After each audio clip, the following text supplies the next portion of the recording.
Olá pessoal, sejam bem-vindos a mais um vídeo do canal EFI Sem Complicação. Meu nome é Renata Oliveira. Hoje a gente vai falar sobre a ética na pesquisa, né? E vamos mencionar um pouquinho sobre a resolução 466/12, tá? E se você gostar desse vídeo, deixe o seu like, ative o sininho de notificação. E, se possível, compartilhe e deixe seus comentários com sugestões e perguntas. Então, a resolução 466, né, ela vai vir para tratar aí, né, os aspectos, né, que envolvem a pesquisas com seres humanos. E ela coloca aí, né, que o respeito ao participante da pesquisa em sua dignidade e autonomia, reconhecendo a vulnerabilidade e assegurando a sua vontade aí de contribuir, permanecer ou não na pesquisa, né? Por meio aí da manifestação expressa, livre e esclarecida. Então, conforme eu falei quando falei sobre a aula de bioética, né? O indivíduo ele tem, né, um termo de consentimento livre e esclarecido que ele assina.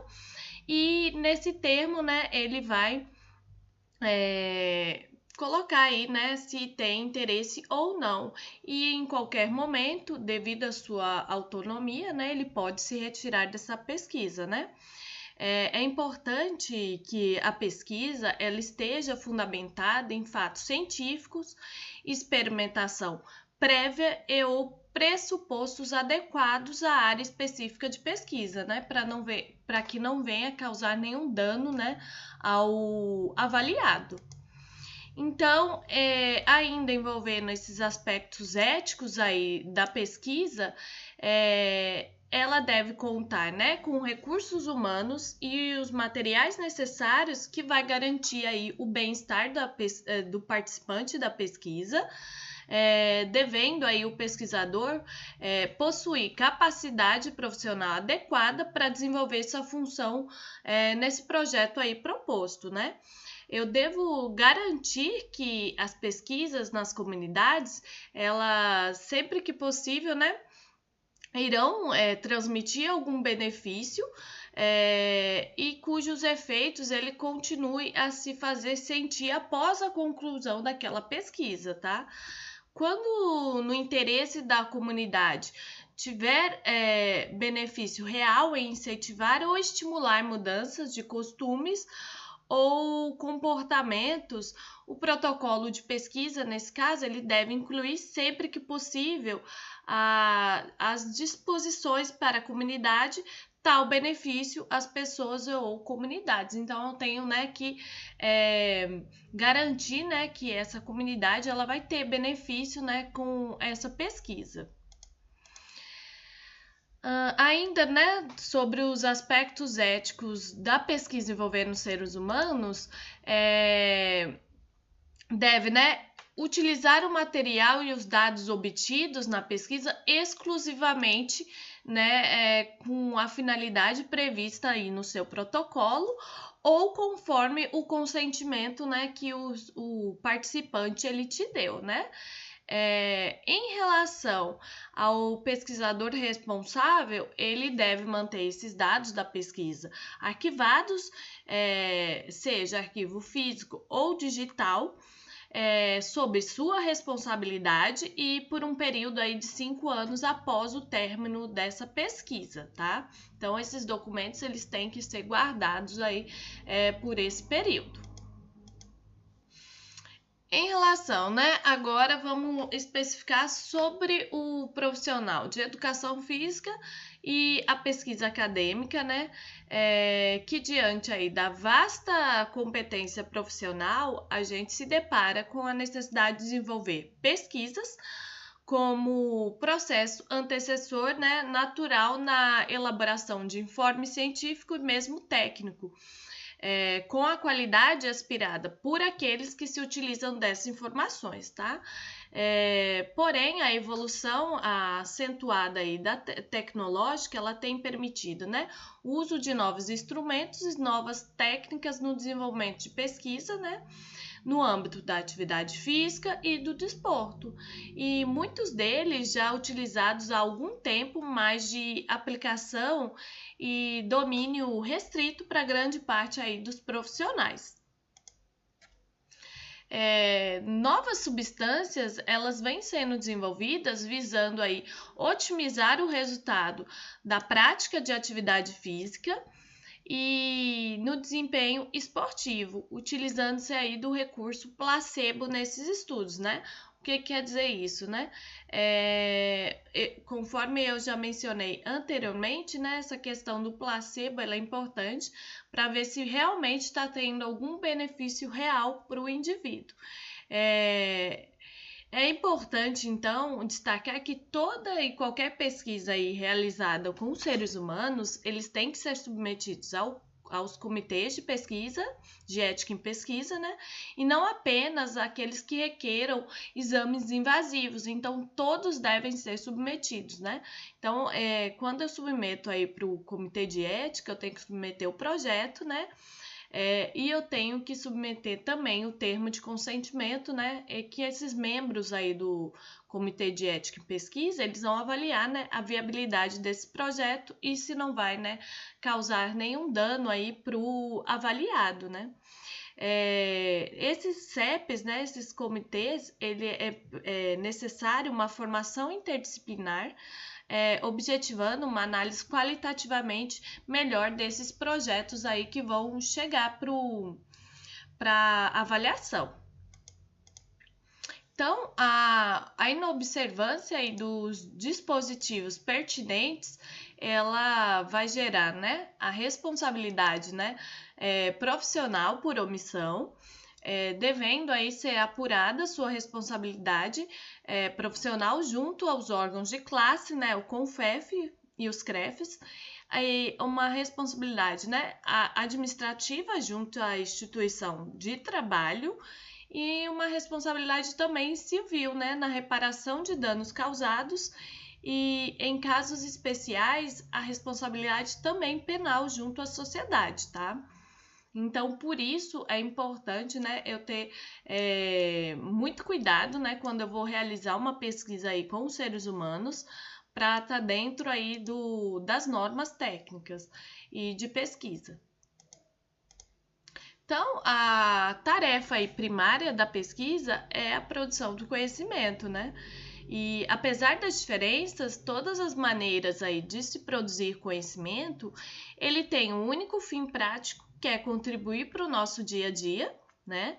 E o pesquisador, ele tem que conduzir-se com honestidade intelectual, objetividade e imparcialidade, além, né, de veracidade, justiça e responsabilidade, né? Porque ele vai lidar aí, né, com um ser humano, tá?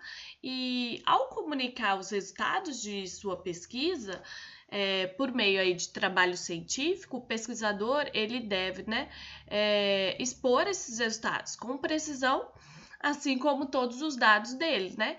Informações e procedimentos que ele julgue terem sido relevantes para sua obtenção e justificação científica, né?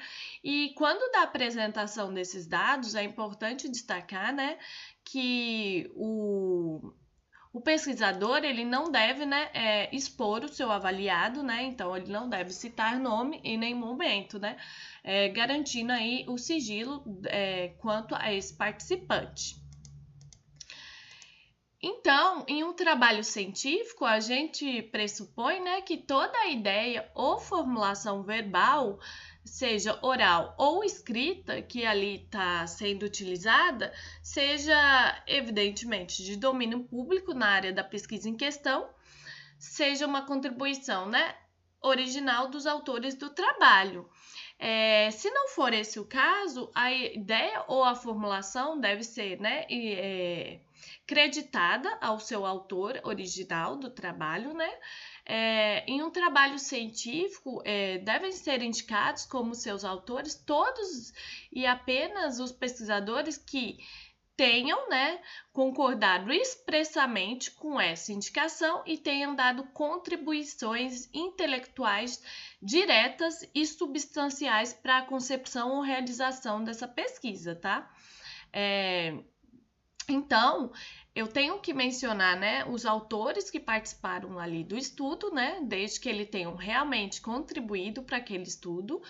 E quando, né, eu estou mencionando algum outro autor, eu devo dar crédito a esse autor, então eu tenho que fazer as devidas, né, citação e referência, né, aí do estudo. Tá? E um ponto que a gente tem que pensar é conflito de interesses, né? O que seria isso, né? Então, eu tenho um conflito potencial aí de interesses nas situações em que tem uma coexistência entre o interesse que deve ter o pesquisador de avançar aí na ciência e os interesses de outra natureza. Então, por exemplo, se eu estou utilizando, né, algum material publicando dados desse material que foi fornecido, né, pela própria empresa que o fabrica, eu tenho que tomar cuidado aí, né, para evitar esses conflitos de interesse, tá? E é importante que toda vez, né, que você publique um artigo, você mencione se nesse artigo tem esses conflitos, né, esses potenciais conflitos de interesse, tá? Para que seja o mais claro possível para quem for ler esse artigo, leitor, né? Então, aqui antes da gente finalizar esse tópico específico sobre pesquisa, né, quero deixar claro, né, que os comitês de ética, né, tanto de animal quanto de ser humano, eles não vêm aí, né, para atrapalhar a evolução científica, mas eles vêm, né, para dar um subsídio aí para o avaliado, né, para que não tenha, né, que não ocorra, né, nenhum exagero aí na pesquisa que possam prejudicar, né, esse avaliado, né? Então, eu trago, né, sempre ao final da minha aula uma charge e eu achei essa charge bem interessante, né? Que aí, né, um pouquinho de cuidado também que se deve ter, né, na pesquisa que envolve animais, né? Para não causar nenhum dano aí nesse animal também, tá? Aqui são as referências que eu utilizei nessa aula.